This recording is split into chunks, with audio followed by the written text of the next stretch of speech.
If we create our own reality only, how do we create a more peaceful world? What a profound question that touches on the beautiful paradox at the heart of conscious creation. You've identified something many spiritual seekers struggle with. If we're each creating our individual realities, how do we collectively manifest a more harmonious world? The key insight is understanding that creating your own reality doesn't mean we exist in separate bubbles.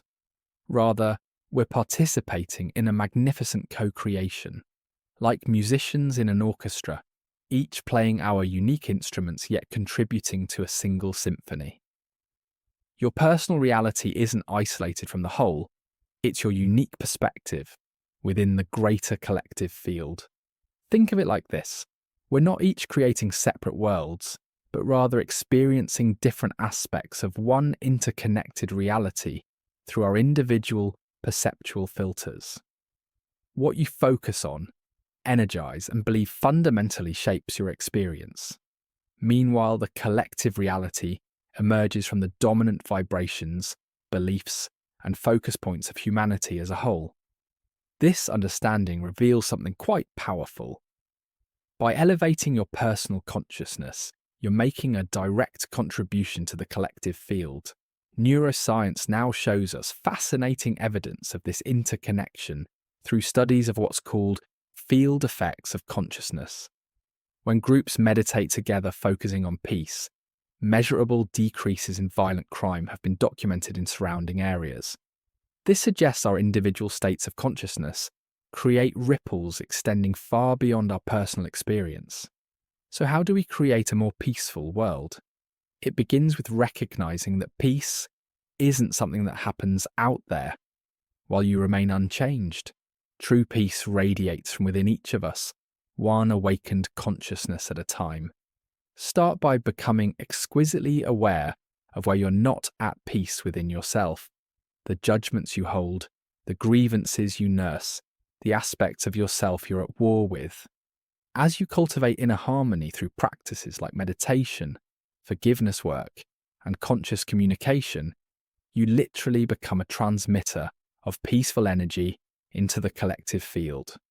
Rather than focusing on all that's wrong with the world, which amplifies those frequencies through your attention, become a living embodiment of what you wish to see. When you encounter conflict, can you hold a space of compassionate understanding rather than adding to the polarization? When you witness suffering, can you respond with loving action rather than overwhelm or shut down? There's something profoundly practical about this approach. By taking responsibility for your own state of consciousness, you gain access to creative solutions that simply aren't available from a frequency of fear, judgment, or despair.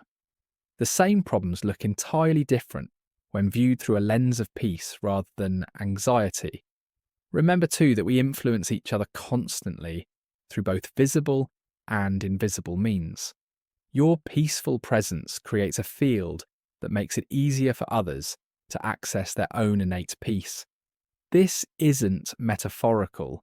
It's measurable through heart-coherent studies showing how one person's regulated nervous system can help regulate another's.